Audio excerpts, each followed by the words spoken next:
तो चलिए देखते हैं मार्केट क्या कह रहा है। स्वागत है आपका चार्ट विद पवन पर, फाइनेंशियल मार्केट्स का फ्यूचर। क्या सच में शेयर बाजार से बड़ी दौलत बनाई जा सकती है? अक्सर कई युवा बहुत उम्मीदों के साथ मार्केट में आते हैं और निराश होकर लौट जाते हैं।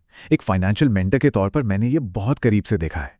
तो आज हम एक ऐसे ही नौजवान अमन की बहुत ही खास केस स्टडी डिकोड करने वाले हैं। ये कहानी हमें दिखाएगी कि कैसे एक बिल्कुल माइक्रोस्कोपिक कैपिटल यानी बेहद छोटी सी रकम अगर सही माइंडसेट के साथ लगाई जाए तो एक बहुत बड़ी संपत्ति में बदल सकती है। तो चलिए बिना किसी देरी के शुरू करते हैं। आजकल इंस्टाग्राम या यूट्यूब खोलते ही सबसे पहले क्या दिखता है? सूट बूट पहने हुए कुछ ट्रेंडिंग गुरु जो हर दूसरे वीडियो में दावा करते हैं कि एक दिन में पैसा डबल, राइट? रातों रात अमीर बनने का ये ऐसा चमचमाता हुआ धोखा है ना, जो आजकल हर किसी को भटका रहा है। लेकिन असलियत इससे कोसों दूर है। असली दुनिया की सच्चाई अमन के सफर जैसी होती है।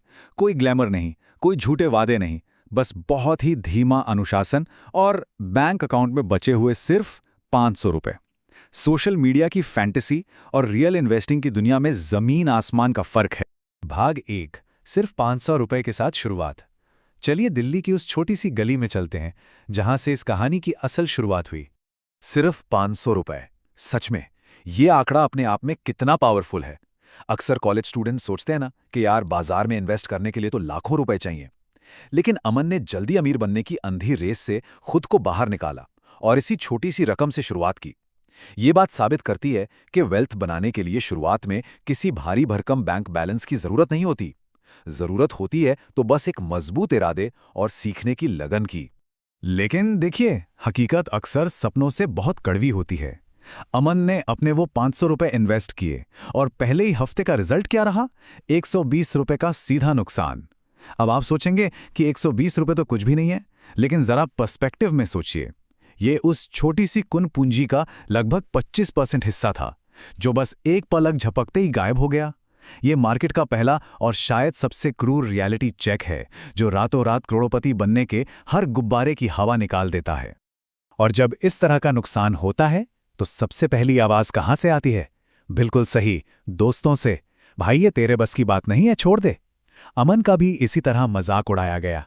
और सच बताऊं तो ये वो पॉइंट है जहां 99% लोग टूट जाते हैं और मार्केट को जुआ बोलकर हमेशा के लिए भाग जाते हैं। लेकिन अमन के लिए ये हार नहीं थी, बल्कि ये एक बहुत ही सॉलिड और अनुशासित शुरुआत का ट्रिगर बन गया। भाग 2, वो 3 आदतें जिन्होंने असली संपत्ति बनाई। देखते हैं कि अमन ने अपना फोकस कैसे शिफ्ट किया। इस फील्ड में एक लंबे समय से होने के कारण मैं एक बात दावे के साथ कह सकता हूं, अनुशासन ही इकलौता शॉर्टकट है। उस नुकसान के बाद अमन ने कोई नई मैजिक टिप नहीं खोजी, बल्कि 3 बहुत ही बोरिंग लेकिन अचूक आदतें अपनाई। पहला, रोज रात को मार्केट बंद होने के बाद चार्ट्स पढ़ना। दूसरा, कंपनियों की बैलेंस शीट का एकदम गहराई से अध्ययन करना। और तीसरा, जो शायद सबसे मुश्किल काम है, अपनी हर गलती को पूरी ईमानदारी से एक नोटबुक में लिखना, ताकि वो गलती दोबारा ना हो।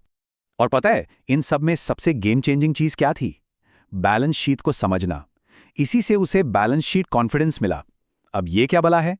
मतलब मान लीजिए किसी दिन बाजार बहुत भयंकर गिर रहा है, न्यूज चैनल चीख चीख कर घबराहट फैला रहे हैं, लेकिन अमन बैलेंस शीट देखकर जानता है कि भाई जिस कंपनी में मैंने पैसा लगाया है उस पर कोई कर्ज नहीं है और उनके पास भरपूर कैश मौजूद है। एक बार ये बेसिक मैथ समझ आ जाए ना, तो बाजार का सारा शोर एकदम बेमानी लगने लगता है।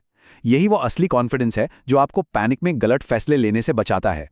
भाग 3, मार्केट क्रैश से बचकर निकलना।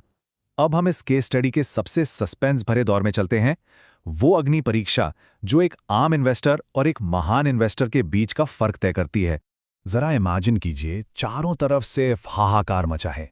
न्यूज में चिल्ला रहे हैं कि मार्केट पूरी तरह तबाह हो गया है, पोर्टफोलियो एकदम लाल, खून की तरह लाल हो गए हैं, और आम लोग डर के मारे अपनी सबसे अच्छी कंपनियों के शेयर भी कौड़ियों के भाव बेच रहे हैं। ऐसे खौफनाक माहौल में असली विनर्स क्या करते हैं? यही वो मोमेंट है जहां धैर्य की असली परीक्षा होती है। तो चलिए इस सफर को थोड़ा फास्ट फॉरवर्ड करते हैं। पहले साल के अंत तक अमन का पोर्टफोलियो सिर्फ 18,000 रुपए तक ही पहुंचा था, और फिर वो भयंकर क्रैश आ गया। जहां पूरी दुनिया घबराकर अपना सब कुछ बेच रही थी, अमन ने अपने इमोशंस पर गजब का कंट्रोल रखा।